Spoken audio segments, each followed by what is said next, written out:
Hoje nós estamos encerrando a conversa sobre esse tema, desmascarando o impostor que vive em mim. Esse tema eu emprestei do título de um livro muito interessante de um autor chamado Brennan Manning. Ele era um sacerdote franciscano, alguém que tinha muito problema com o alcoolismo e viveu grande parte da sua vida cristã lutando contra a dependência. E é exatamente nesse contexto que ele fala sobre o impostor que ele descobriu dentro dele.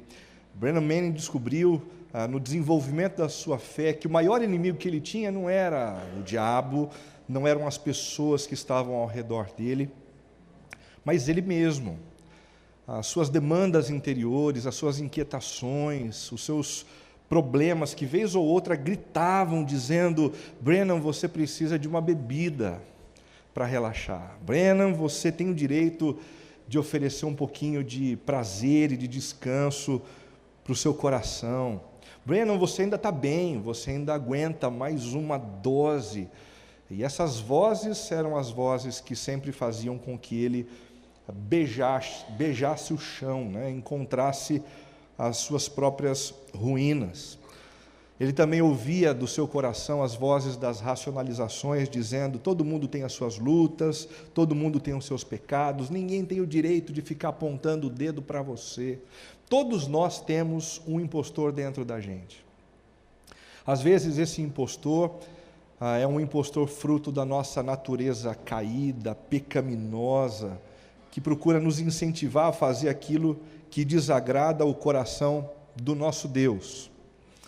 Às vezes não é natureza caída, não é pecado, não é desejo de desagradar a Deus, mas é tão somente baixo autoestima, medo, insegurança.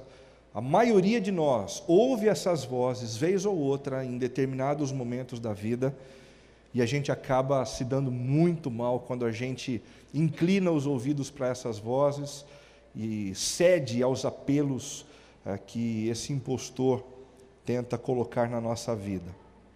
Na primeira palestra nós conversamos sobre o eu impulsivo, e a gente viu aqui os prejuízos que a gente tem na vida quando a gente decide tomar algumas decisões e algumas atitudes sem refletir, sem pensar. A impulsividade tem destruído a vida de muitos de nós. Na segunda mensagem nós conversamos sobre o eu explosivo. Muitos de nós se identificamos aqui com essa coisa da explosividade, tanto da explosividade externa, do lança-chamas, que grita, que bate na mesa, quanto da explosividade daquele sujeito que não fala, que não demonstra, mas que por dentro é como uma panela de pressão, que fica vibrando com a amargura, com a sua braveza, com o seu ódio. A gente foi incentivado a lidar com as vozes dessa explosividade. No terceiro domingo, nós conversamos sobre o eu manipulador, perigo esse que está sempre rondando a vida de pessoas que estão em posição de destaque, de liderança, que tendem a usar as pessoas que estão ao redor para que elas, então, se constituam na matéria-prima da sua realização. É um grande perigo, não apenas para quem convive com pessoas assim, mas para quem vive a partir dessas vozes que incentivam o eu manipulador, porque é o que alguns teólogos chamam de síndrome de Lúcifer, o desejo de viver no centro de todas as coisas. Domingo passado a gente conversou um pouquinho sobre o eu mimimi, essa tendência melindrosa que alguns de nós têm de ficarmos chorando pelos cantos, reclamando da vida, sem a devida coragem de encararmos os desafios, com faca nos dentes, com entusiasmo. Como é importante a gente vencer esse eu melindroso que vez ou outra nos aprisiona, para nos tornarmos pessoas mais maduras, mais consistentes e que seguem adiante. Hoje a gente encerra conversando sobre o eu superficial, sobre as vozes que, vez ou outra, procuram nos convencer a permanecermos na superfície, na vida rasa, na vida que não se aprofunda, na vida que não se envolve de verdade, O que significa de fato a superficialidade? Para a gente poder nivelar um pouquinho a compreensão a respeito do tema, superficialidade é a incapacidade de pensar no que edifica. Não é a incapacidade de pensar. Pensar todo mundo pensa. Mas nem todos investem o seu pensamento, a sua mentalidade, o seu intelecto naquilo que edifica, naquilo que constrói, naquilo que é importante. Também é a incapacidade de se aprofundar no que importa e de se envolver com o que vale a pena. Por isso mesmo, uma pessoa superficial pode ser tida facilmente como uma pessoa bastante fútil, como uma pessoa mais envolvida com o mundo das coisas, como uma pessoa que sempre que se assenta numa roda, por exemplo, só consegue conversar sobre dinheiro, só consegue conversar sobre o carro novo, sobre as roupas que comprou, sobre os equipamentos eletrônicos, o novo computador, o novo celular. Futilidade por se preocupar mais com as coisas do que com as pessoas. Também o superficial é aquele que valoriza mais o que é passageiro. A grande preocupação de quem é superficial é a preocupação com o sucesso, com a beleza, com a fama, com a popularidade. E esse sujeito não se dá conta de que essas coisas passam. Quando o plano de governo muda, quando os governantes mudam, quando as oportunidades saem da nossa frente, a gente beija o chão do desemprego, essas coisas muitas vezes nos são roubadas. A pessoa superficial também é aquela que tende a julgar os outros pela aparência. Se o sujeito é alguém bonito, alguém bonita, tem a minha atenção. Se o sujeito é alguém que possui um título interessante, uma posição na sociedade, então essa pessoa merece ser ouvida. Ela merece sentar à minha mesa, ela merece estar no rol daqueles que fazem parte da minha vida. O superficial é também uma pessoa rasa no conhecimento de si mesmo.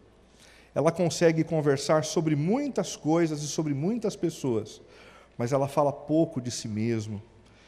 Ela é rasa também nas suas convicções. Quando alguém pergunta, por que você pensa assim? Normalmente o superficial responde, porque sim. Porque eu acho que é assim, porque eu penso que é assim. Mas sem um edifício argumentativo, sem algo que dê consistência aos posicionamentos dessa pessoa. Quando uma pessoa superficial nutre a espiritualidade, ela normalmente se ancora na fé de outras pessoas, na fé de um parente, na fé de um líder religioso, mas ela mesmo não constrói, não edifica, não faz perguntas que promovem o crescimento. São pessoas fúteis, são pessoas rasas e são pessoas que não se engajam em absolutamente nada. Sentam e ficam esperando a banda passar. E quando as coisas vão bem na empresa, quando as coisas vão bem na igreja, quando as coisas vão bem no país, elas aplaudem, quando as coisas vão mal, elas criticam, mas nunca fazem parte. Nunca dão nome, nunca se voluntariam, nunca são as primeiras a se comprometerem com a solução que deve ser buscada. Por que a nossa cultura é tão superficial assim? O que anda acontecendo? Quais são as razões que estimulam esse jeito de viver de maneira rasa? Bom, primeiramente pelo excesso de informações. A nossa geração é superficial porque nós temos muita informação ao nosso redor e a gente não consegue se aprofundar em tudo que há disponível para a gente. Percebam, por exemplo, o que há alguns anos foi dito pelo ex-diretor executivo da revista Harvard Business Review, Nicholas Carr, num livro chamado Geração Superficial. Ele disse o seguinte: eu costumava mergulhar em um livro ou em um artigo extenso, Minha mente era capturada pelas reviravoltas da narrativa ou do argumento. Agora, raramente isso acontece. Minha concentração começa a se extraviar depois de 1 ou 2 páginas. Fico inquieto. A leitura profunda que costumava acontecer tornou-se uma batalha. Isso ele diz logo no primeiro capítulo do livro, para chamar atenção para o fato de que a internet, segundo ele, é a grande responsável por esse espírito de superficialidade. À medida em que a gente tem acesso a uma porção de coisas, a uma porção de informações, a gente não consegue se aprofundar. E a gente tende a ficar sempre na superfície. Antigamente, quando a gente queria alguma informação, a gente buscava um livro e a gente lia um livro. E quando a gente terminava esse livro, a gente não se dava por satisfeito com as informações que a gente recebeu, a gente procurava um outro livro que falava mais ou menos sobre o assunto, e a gente mergulhava nesse livro, e depois de 2, 3 leituras, mergulhando nos argumentos dos autores, a gente saía dessa experiência muito mais profundo, muito mais rico intelectualmente. A gente crescia não apenas na absorção da informação que a gente queria, mas a gente conseguia perceber a mentalidade daqueles que escreviam, a gente construía o nosso próprio pensamento.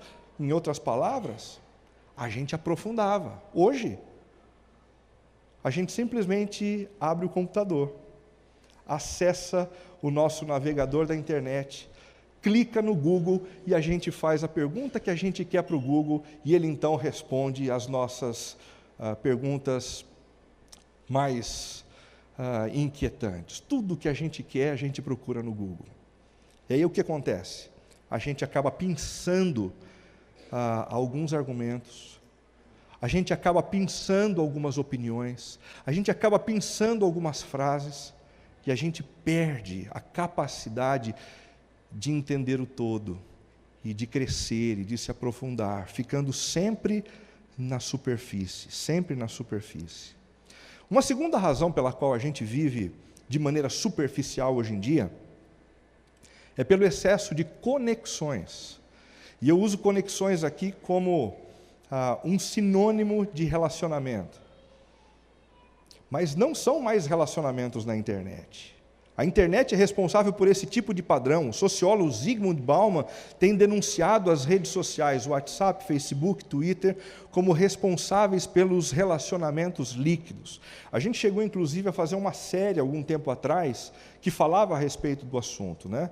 Como os nossos relacionamentos virtuais têm influenciado os nossos relacionamentos reais.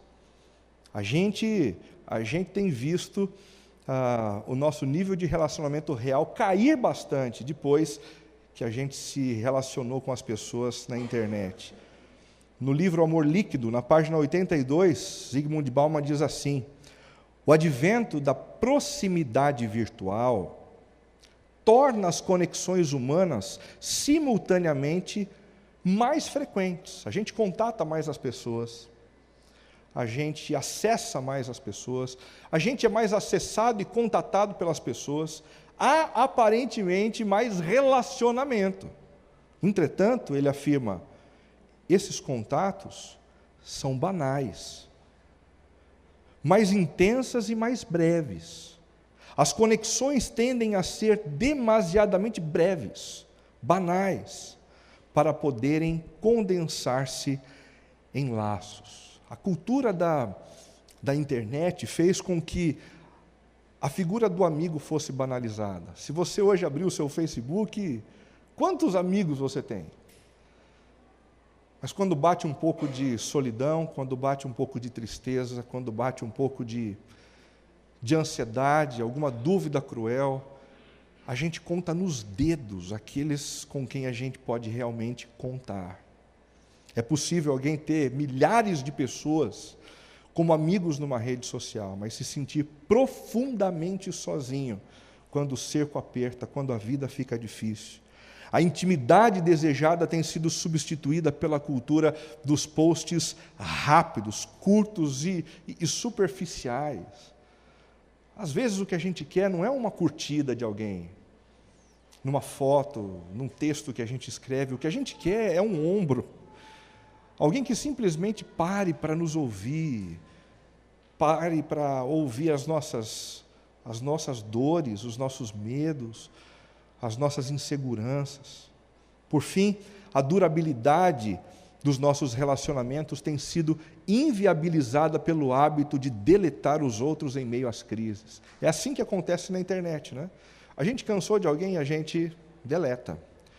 Esses dias eu vi um dos meus filhos brincando no videogame com um amiguinho, e eles jogam online, e de repente ele se desinteressou. E quando ele se desinteressou, ele simplesmente disse: chega, puxou o fone de ouvido, desligou o aparelho, e eu disse assim: meu filho, você não estava jogando com alguém? Você não estava tendo uma experiência de diversão com um outro colega? Ele disse: sim, mas eu cansei. E é esse espírito que tem vindo para os nossos relacionamentos. À medida em que a gente cansa na vida real, a gente deleta as pessoas, a gente joga elas fora, a gente despeja aqueles que não nos dão prazer em determinados momentos, porque esse é o paradigma estabelecido pela internet, pelos relacionamentos virtuais. Superficialidade nas relações. A nossa cultura também é superficial pelo excesso de estímulos. É um pouquinho do que eu estava conversando agora com vocês. Segundo Augusto Cury, nós temos alterado o ritmo da construção do pensamento das nossas crianças devido ao uso excessivo de smartphones, videogames e TV. E assim, criado uma geração triste, intolerante e superficial. Já deu para perceber? Os nossos filhos, os nossos adolescentes, a geração mais jovem, vive à base de estímulos. O tempo todo, estímulo, estímulo, estímulo. E esses estímulos fazem com que eles se sintam interessados em conhecer o que está do lado de fora deles. Então eles são hábeis em conversar sobre os personagens do videogame, eles são hábeis em falar sobre como passar de uma fase para outra no videogame, mas eles são péssimos em falar a respeito deles mesmos, das suas dores, das suas mágoas. Eles são incapazes de lidar com a sua raiva, com a sua frustração. Esses estímulos em excesso também roubam da gente a capacidade de lidar com a vida normal. Porque a gente sempre acha que a vida tem que ter estímulo, assim, daqueles eletrizantes, como acontece na televisão, nos videogames.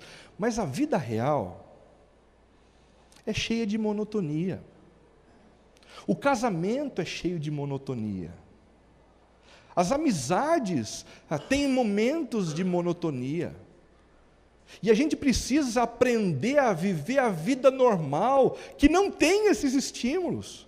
Curiosamente, alguns desses jovens, quando chegam no meio de um relacionamento e percebem, não tem mais estímulo, não tem mais euforia,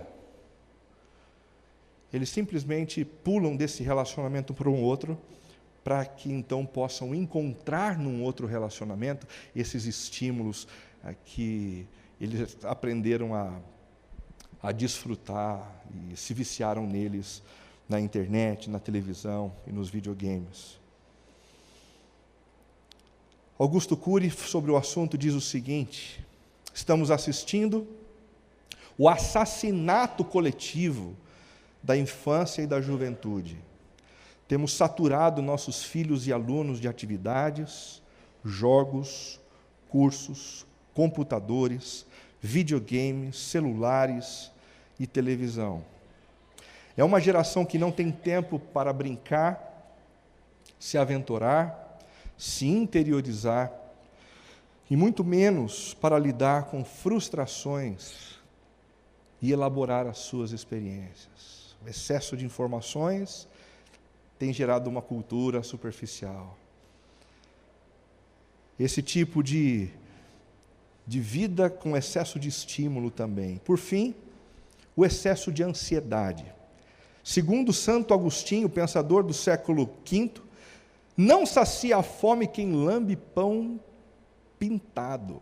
Olha que interessante esse ditado antigo, Existem algumas pessoas que, no meio da fome, ao invés de correrem atrás do pão, procurarem o pão ou produzirem o pão, procuram um caminho mais rápido, por conta da ansiedade. Eu preciso da coisa agora, o que eu quero precisa acontecer nesse momento, ou seja, quem deseja saciar as suas necessidades precisa pagar o preço de ir até ele e não buscar atalhos. O professor Mário Sérgio Cortella, falando sobre o assunto no livro Pensar Bem Nos Faz Bem, diz o seguinte: vivemos hoje num mundo marcado pela velocidade, em várias situações, e em outras, por uma mera pressa. Uma vida apressada nos leva, em vários momentos, a ter formações apressadas, reflexões apressadas, ideias precipitadas. E isso carrega um nível de superficialidade muito grande, muito grande. O último excesso que eu quero citar para vocês é o excesso de familiaridade. À medida em que a gente se sente familiar com algumas pessoas e em alguns ambientes, a gente tende a não aprofundar mais, a gente tende a não mergulhar mais, a gente tende a não investir mais. Ao longo do seu ministério, Jesus foi altamente enfático ao criticar religiosos que, por causa da familiaridade com o sagrado, acabavam por nutrir um relacionamento superficial com Deus. Jesus, ao longo do seu ministério, não poupou críticas aos religiosos, porque eles eram muito bons no que diz respeito ao trato das suas aparências. Eles se vestiam como religiosos, eles falavam como religiosos, eles se comportavam como religiosos, eles conheciam os códigos, as canções, as leituras, tudo era aparentemente indicativo de uma relação com o Senhor. Mas Deus, que conhece o coração, sabia que não era o que acontecia do lado de dentro. É bem possível que alguns de nós vivamos assim também, nos aproximando da espiritualidade, vivendo num contexto religioso como esse, cantando algumas canções, sem ao menos pensar no que essas canções estão dizendo, ler alguns textos, sem que esses textos bíblicos encontrem espaço no coração para crescer, para frutificar e gerar atitudes transformadas, diferentes. É possível que a gente ouça uma mensagem como essa, simplesmente como um mero admirador, que participa de um show, de um evento, que gosta ou não gosta, e no final vai embora para casa como se nada tivesse acontecido. Superficialidade. É exatamente sobre isso que diz o texto de Ezequiel, profeta Ezequiel, no capítulo 33 da sua obra. Preste atenção na leitura do texto.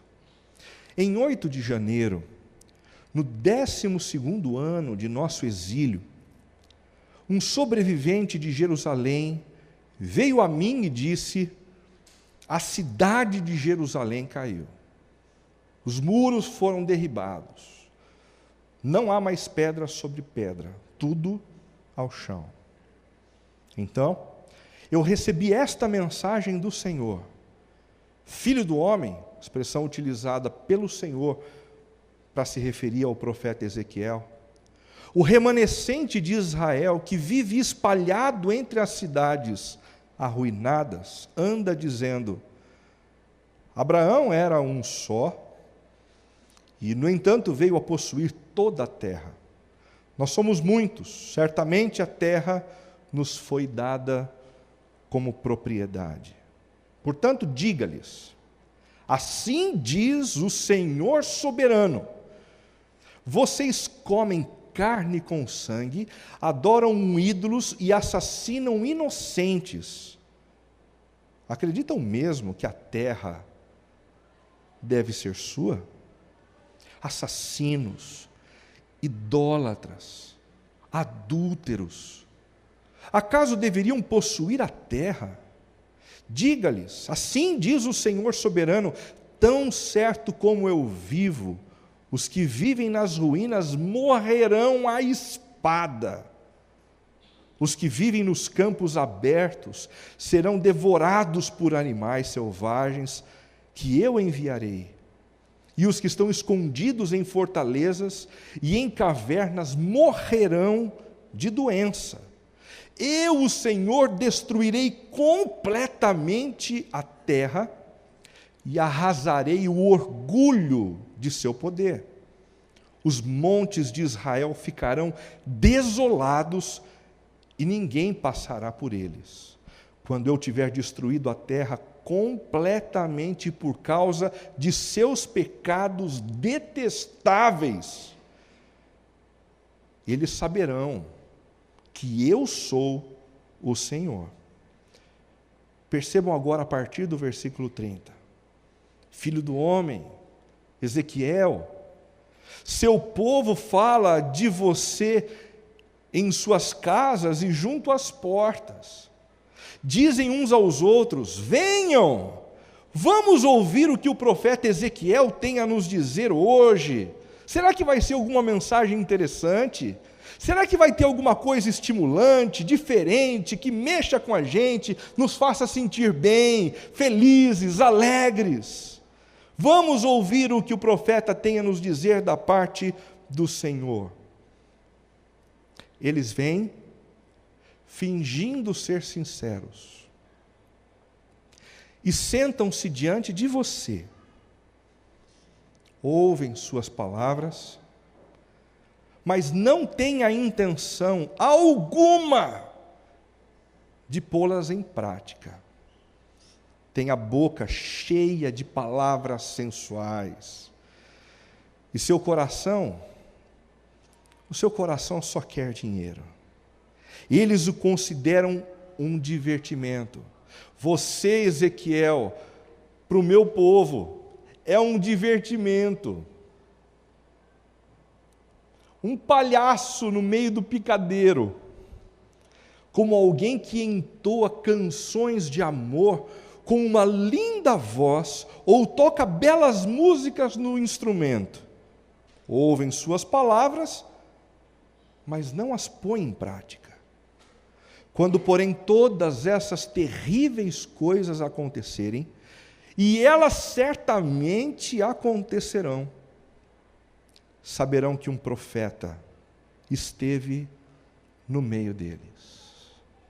Para a gente entender um pouquinho o contexto dessa passagem, preste atenção. Em 597 a.C., o rei da Babilônia, grande Nabucodonosor, tomou Jerusalém e decidiu deportar seus filhos mais proeminentes. A Babilônia era o grande império daquele momento. E através de Nabucodonosor, o povo do Senhor foi tomado. E como uma estratégia imperialista, eles não destruíram todas as pessoas, mataram apenas aqueles que não interessavam. Mas aqueles que eram sábios, nobres, inteligentes, artesãos e músicos, esses eram trazidos para dentro do império, para que então o império fosse fortalecido com a chegada dessas pessoas nobres, inteligentes e cheias de sabedoria. Uma dessas pessoas trazida para o exílio na Babilônia foi o próprio Ezequiel. Por alguma razão, eles acharam que Ezequiel fosse alguém importante para o estabelecimento do império. 11 anos mais tarde, quando aquele povo deportado vivia na Babilônia, desfrutando das benesses do rei Nabucodonosor, através de uma investida do exército da Babilônia, a cidade de Jerusalém foi completamente destruída. Enquanto os artesãos, os sábios, os inteligentes, os artistas comiam e bebiam na mesa do rei Nabucodonosor, alguma coisa acontecia de maneira devastadora. Jerusalém, o lugar da adoração ao Deus único e verdadeiro foi completamente destruído. A notícia demorou cerca de 5 meses para chegar. E ela demorou tanto porque a distância da Babilônia até Jerusalém era uma distância enorme, cerca de 1.000 quilômetros. Não havia internet, não havia correio, não havia os meios de comunicação que a gente tem hoje. Mas quando chegou, essa notícia foi terrível para os ouvidos e para o coração de Ezequiel. O texto bíblico diz que ele chegou a perder a própria voz. Isso nos mostra que Ezequiel era um sujeito exatamente oposto ao que a gente está conversando hoje aqui. Ele não era um sujeito superficial, ele era um sujeito que sempre se aprofundava nas notícias que ele ouvia. Quando ele ficou sabendo que Jerusalém veio ao chão, caiu por terra, ele foi impactado, ele foi completamente devastado interiormente, ele perdeu a voz. Esse é o ônus de pessoas que se importam, que são profundas. Elas não conseguem continuar comendo quando ouvem uma notícia ruim, ouvindo um noticiário que fala a respeito dos problemas do país, da fome, da miséria, como se nada tivesse acontecendo. Não, Ezequiel não era um sujeito assim. Ele era profundo. Ele ouvia as notícias não apenas com o seu ouvido, mas também com o seu próprio coração.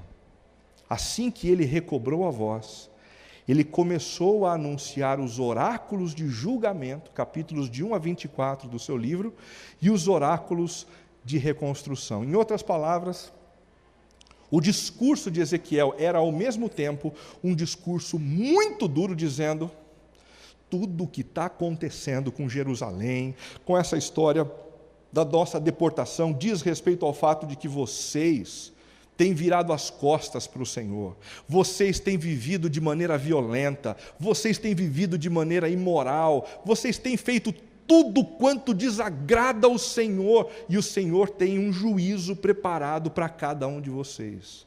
É muito interessante ainda no capítulo 33, no versículo 10, quando Ezequiel diz assim: Deus não tem prazer em destruir o perverso, mas é exatamente o que ele vai fazer para poder restaurar todas as coisas sobre a terra. A segunda parte do anúncio de Ezequiel é um anúncio de esperança. Deus vai dar um jeito de mudar o coração de vocês. Deus vai dar um jeito de convertê-los dos seus maus caminhos. Deus vai dar um jeito de reconstruir os muros de Jerusalém e de restabelecer a adoração do povo dele ao seu próprio coração. É exatamente nesse contexto que a gente percebe evidências muito profundas de uma superficialidade que não tem tamanho. Em primeiro lugar, através da incapacidade de perceber a importância e o significado de cada um dos momentos da vida. Deus procura Ezequiel e diz: filho do homem, seu povo fala de você está sabendo disso? Em suas casas e junto às portas. Ezequiel diz assim: o que estão falando de mim, Senhor? Eles estão dizendo: venham, vamos ouvir o que o profeta tem a nos dizer da parte do Senhor. E ele diz: isso é bom? E o Senhor diz: não, porque eles não estão nem um pouco interessados com o conteúdo da sua palavra, eles não estão nem um pouco interessados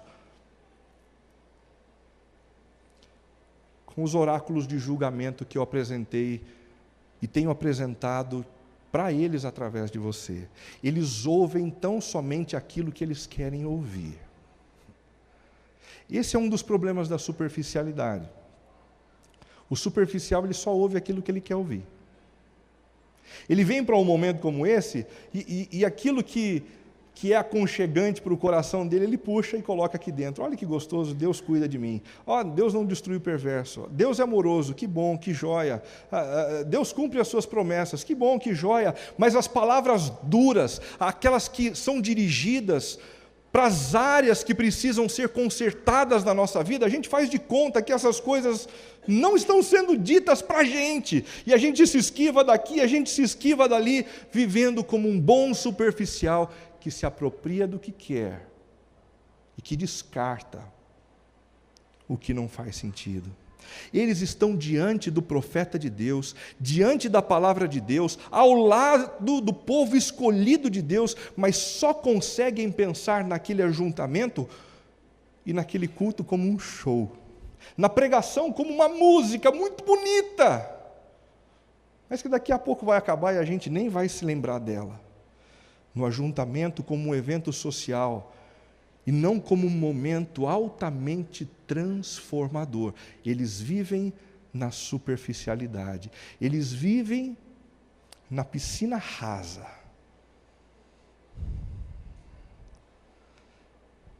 Percebam o que diz Efésios capítulo 5, a partir do versículo 15. Portanto, sejam cuidadosos do seu modo de vida. Não vivam como insensatos, mas como sábios. Aproveitem ao máximo todas as oportunidades nestes dias maus. Não ajam de forma impensada, mas procurem entender a vontade do Senhor.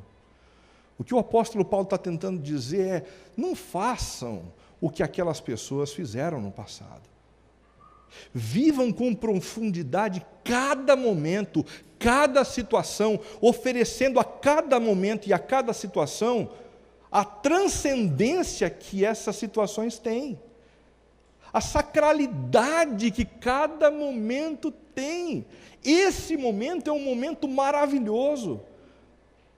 Esse momento de culto é um momento maravilhoso. Se nós fôssemos um pouco mais profundos e prestássemos um pouco mais de atenção na letra das canções, na letra daquilo que lemos na palavra do Senhor, nas orientações que são dadas pelo Senhor a nós, nós sairíamos de encontros como esse, muito mais fortalecidos, muito mais lapidados pelo Senhor, e a nossa vida seria uma vida na esteira de tratamento e de transformação, para sermos profissionais melhores, para sermos discípulos melhores, para sermos amigos melhores, maridos melhores, esposas melhores, cidadãos melhores. Mas não é apenas aqui que a gente precisa ser profundo. A gente precisa entender como algo sagrado outros momentos e ambientes que a gente vivencia do lado de fora. A gente precisa ver com a devida profundidade alguns encontros com algumas pessoas. Às vezes a gente vê como banal, um encontro é só mais um encontro, mas como Deus pode nos surpreender à medida em que Ele coloca algumas pessoas pelo nosso caminho. Olhe nos olhos, ouça com atenção,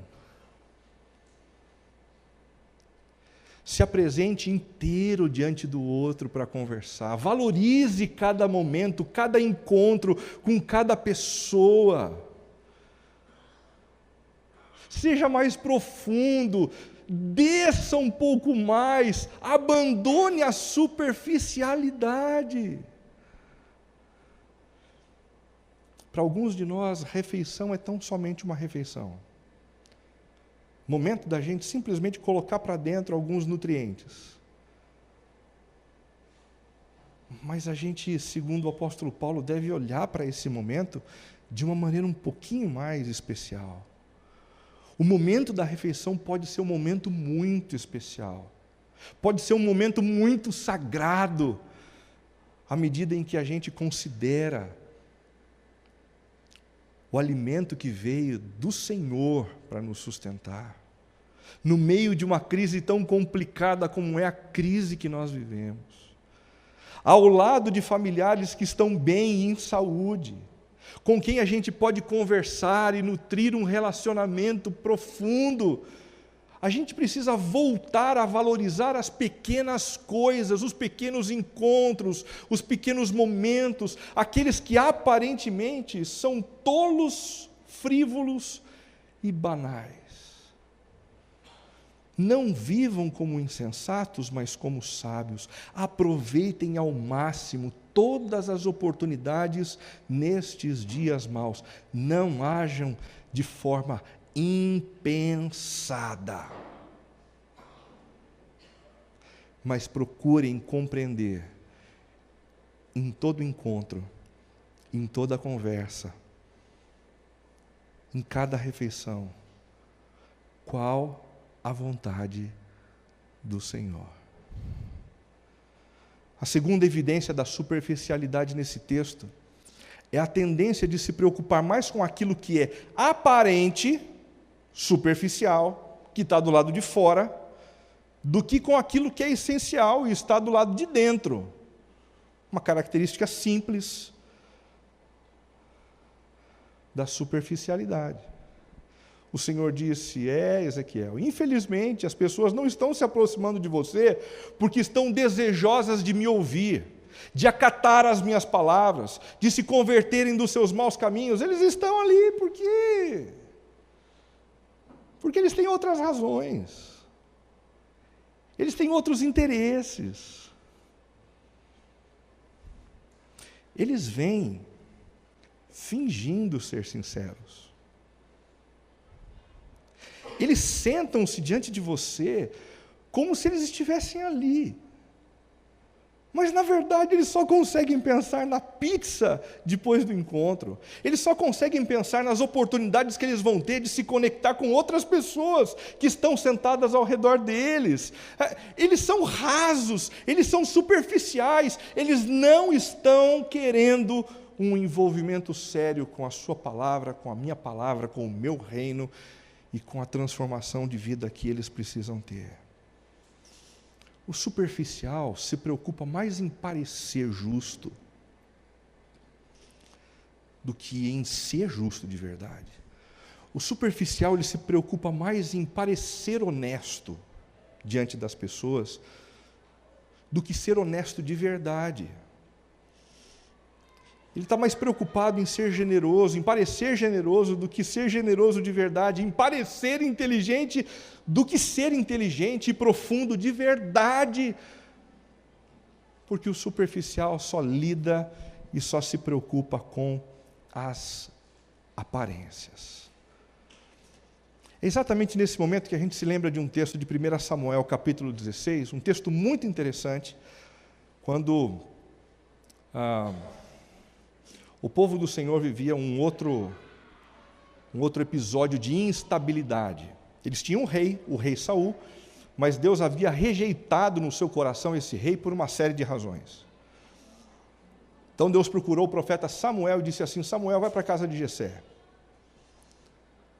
porque um dos filhos de Jessé vai ser ungido hoje, ainda hoje, como rei de Israel, e a gente vai buscar esse sujeito lá.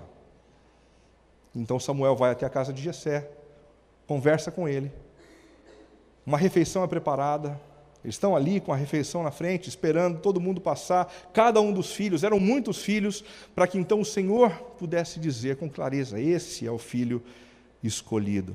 Quando chegaram, Samuel olhou para Eliabe e pensou: com certeza este é o homem que o Senhor ungirá. Percebam, até o profeta às vezes se deixa envolver pela aparência. Até os homens de Deus que têm contato com Deus às vezes são traídos pelos seus próprios olhos. Porque os profetas de Deus também não estão imunes à cultura ao nosso redor. A gente acaba assimilando sem a gente querer. Talvez, muito provavelmente, esse profeta tenha se impressionado com Eliabe pela referência de rei que ele tinha em Saul, alguém forte, bonito, musculoso, que chamava atenção, que passava segurança pelo seu porte. Mas o Senhor, porém, disse a Samuel: não o julgue pela aparência nem pela altura, pois eu o rejeitei. É curioso, assim, o fato de que a gente admira algumas pessoas que Deus rejeita. A gente quer ser igual a algumas pessoas que o Senhor não admira. A gente tem como referência da vida da gente alguns homens e algumas mulheres que, segundo o coração de Deus, só conseguem nos levar para a destruição e para a ruína. A gente não deve avaliar pelas aparências. Não julgue pela aparência nem pela altura, pois eu rejeitei. O Senhor não vê as coisas como o ser humano as vê. As pessoas julgam pela aparência exterior, mas o Senhor olha para o coração. Eu me lembro até hoje de um encontro que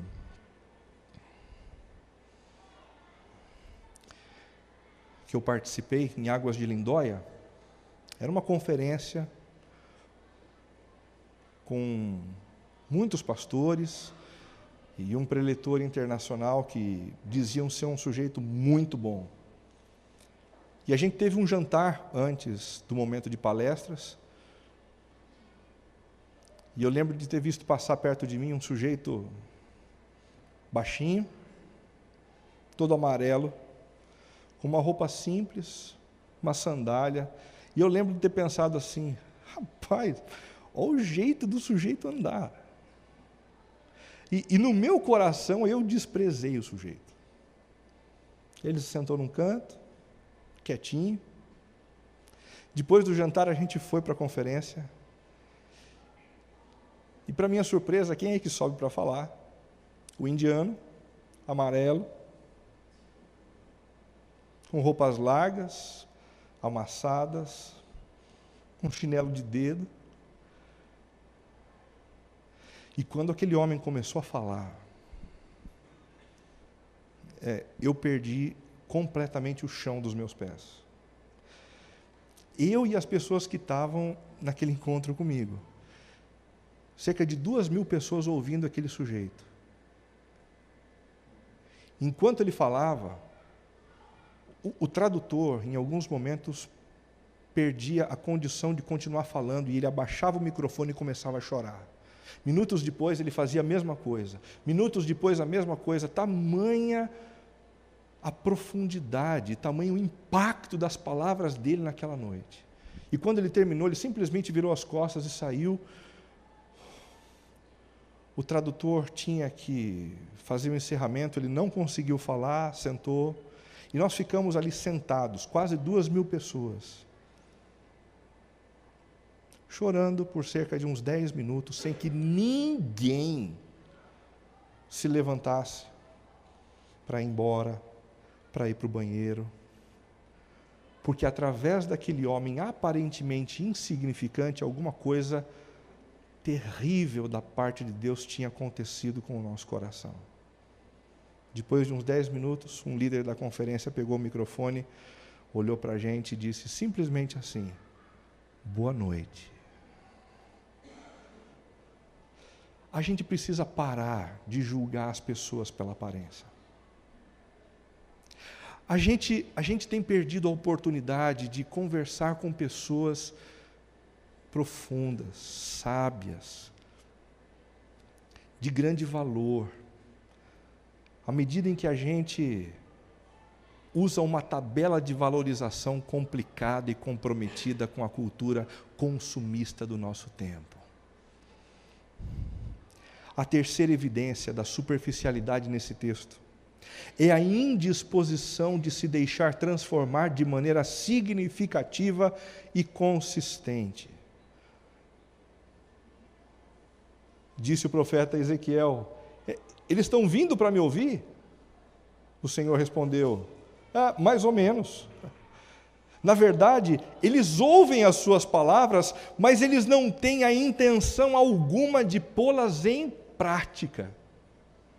O momento que vocês estão vivendo é um momento de show, de entretenimento, como se uma música estivesse tocando. A sua voz é como um instrumento, que às vezes é admirado, às vezes não, mas pouco importa, porque depois que as luzes se apagam, eles esquecem tudo e vão embora para casa. A vida continua da mesma forma como era antes. Eles são superficiais. Eles não se entregam. Eles não se permitem quebrantar por Deus. Eles não dão ouvidos às palavras duras que tangenciam exatamente aquilo que precisa ser mudado, aquilo que precisa ser transformado, porque a intenção deles é uma intenção intoxicada, pervertida, complicada. Eles ouvem as palavras, mas não têm intenção alguma de pô-las em prática. O apóstolo Paulo, em Romanos capítulo 12, nos incentiva a uma postura diferente. Ele nos incentiva a uma postura de entrega total, de rompimento com a superficialidade, para que então a gente mergulhe nos braços de Deus, de tal forma a sermos transformados, inclusive nas áreas onde a gente não quer passar por transformação. Portanto, irmãos, suplico-lhes que entreguem seu corpo a Deus. Isso aqui é muito interessante, porque naquele tempo os gregos pensavam assim: o que eu faço com a minha mente é nobre, é importante, e pode ser oferecida para Deus, mas o que eu faço com o meu corpo, tanto faz, tanto fez. Em outras palavras, eu posso participar de um momento como esse, nutrindo a espiritualidade na minha mente, mas se eu saio por aquela porta, eu posso fazer com o meu corpo o que eu quiser, porque o corpo é matéria, o corpo é mau, o corpo é ruim, então não tem problema. E aí Paulo vem e diz exatamente o contrário do que eles pensam. Eu suplico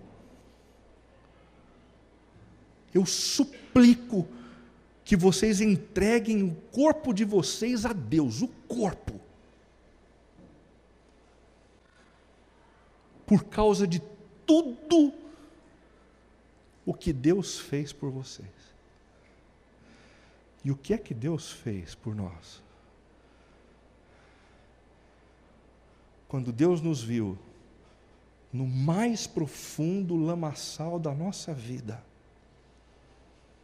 Ele pegou aquilo de mais precioso que Ele tinha, o Filho dele, Jesus de Nazaré, e Ele colocou numa cruz, para que o Filho dele recebesse a punição que nós deveríamos receber.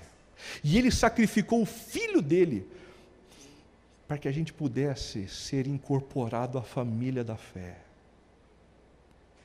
A gente só pode chamar Deus de Pai por causa de Jesus. A gente só pode participar da família da fé por causa de Jesus. As nossas orações só são atendidas por Deus por causa de Jesus. E um alto preço precisou ser pago por sua causa, por minha causa, pela vida da gente. Um alto preço. Eu suplico-lhes, parem de viver na superficialidade, rompam com essa maneira rasa de lidar com a fé, entreguem o corpo de vocês. Aquilo que vocês acham desprezível é o que Deus quer, o corpo de vocês também, por causa de tudo o que Ele fez por vocês na cruz do Calvário. Não imitem o comportamento e os costumes deste mundo. Não andem usando o corpo de vocês como as pessoas aí fora usam, porque na verdade elas não entendem o que foi feito por elas. Porque na verdade elas não entendem a importância do corpo, porque elas não têm a lei de Deus no coração. E elas vivem como errantes, que vivem batendo a cabeça de um lado para o outro. Vocês não. Deixem que Deus os transforme. Permitam que Deus os lapide.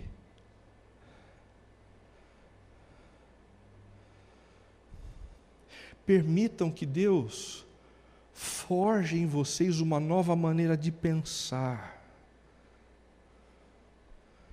Uma nova maneira de pensar. Em alguns momentos, aqui na comunidade, você vai ser confrontado com algumas coisas que Deus diz, e você vai pensar assim: mas eu não concordo com esse tipo de coisa. É exatamente nesse momento que você vai ser convidado à conversão. A disposição de parar de pensar como a cultura diz que você precisa pensar, para passar a pensar como Deus pensa. É nesses momentos que você vai ser convidado a reinventar a maneira como você vive, para viver da forma como Deus deseja que você vive, não simplesmente para satisfazer os caprichos de Deus, mas para que a sua vida renda, para que a sua vida produza, para que a sua vida dê frutos de felicidade, de plenitude, de encantamento, de alegria no Senhor. Ele quer o nosso bem.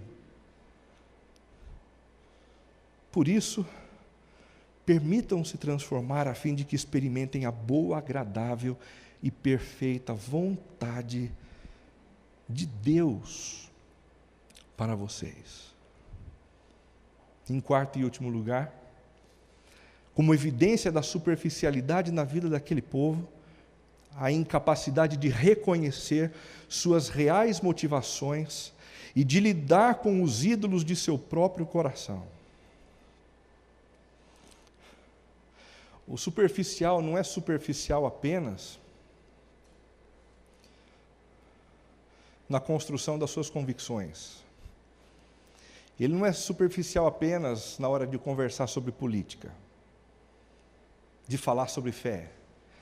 Ele é superficial na hora de reconhecer os ídolos do próprio coração. Ele é capaz de denunciar o ídolo de todo mundo. Aquele é invejoso, aquele é orgulhoso, aquele é manipulador, aquele é impossível, aquele é gastão, aquele é não sei o quê, aquele é não sei o quê. Mas ele é péssimo para olhar para dentro dele e reconhecer que existe um impostor que precisa ser demovido dentro dele. Eles têm a boca cheia de palavras sensuais, impressionam todo mundo, mas o coração deles só quer dinheiro. O que é que o teu coração quer?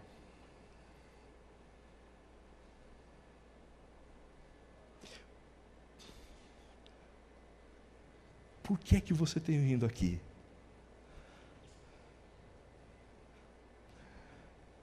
Qual é a sua real motivação? Você está realmente afim de ouvir o que Deus tem para você? De se tornar a pessoa que Deus quer que você seja? Ou você está sendo guiado por outros ídolos? Por outras motivações?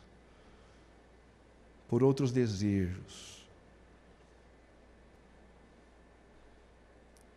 Saiba que a única motivação que realmente importa para estarmos aqui é o Senhor. E a obra que Ele quer fazer na nossa vida. E para isso a gente precisa escancarar o nosso coração dizendo: eu não sei como vai ser esse negócio, mas pode começar. Pode fazer essa cirurgia. Eu não sei como esse negócio vai dar certo no final, mas pode trabalhar no meu coração. E pode fazer de mim um homem e uma mulher segundo o teu coração. Examina-me, ó Deus, e conhece o meu coração. Prova-me e vê os meus pensamentos. Mostra-me se há em mim algo que te ofende. Então, me quebra, como o oleiro faz com um vaso que não está legal, e me constrói de novo, para que a minha vida glorifique somente ao Senhor. Concluindo, esteja atento à voz do impostor que vive dentro de você, tentando levá-lo a uma postura superficial diante das suas convicções. Lute contra isso.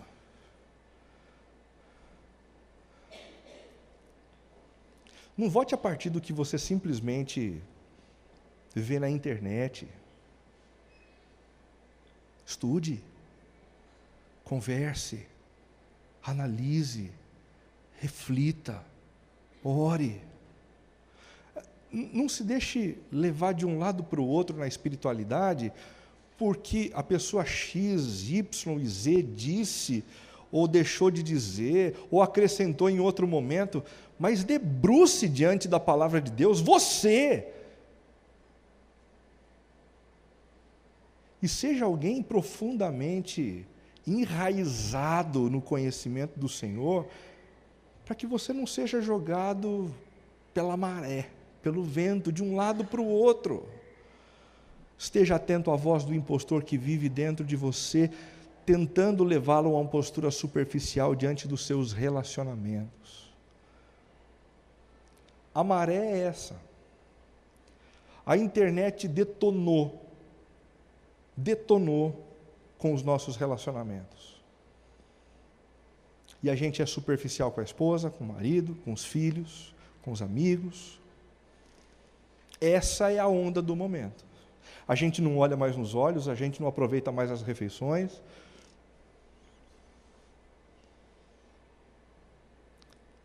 Permitam-se transformar. Aproveitem cada encontro.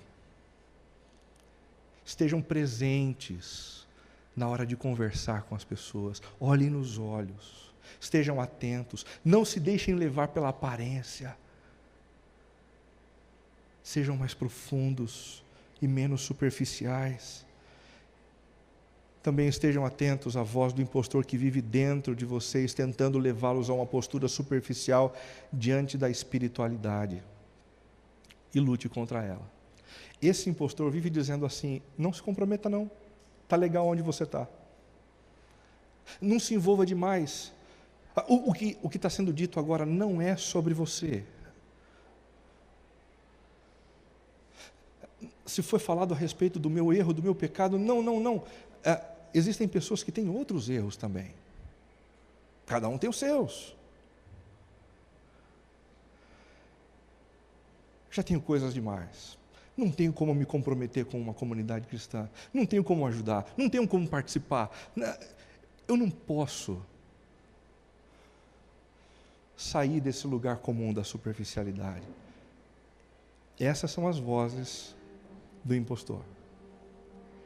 O convite do Senhor é: venha como você está e mergulhe no oceano da minha graça, para que então você desfrute a boa, perfeita e agradável vontade que eu tenho para a sua vida.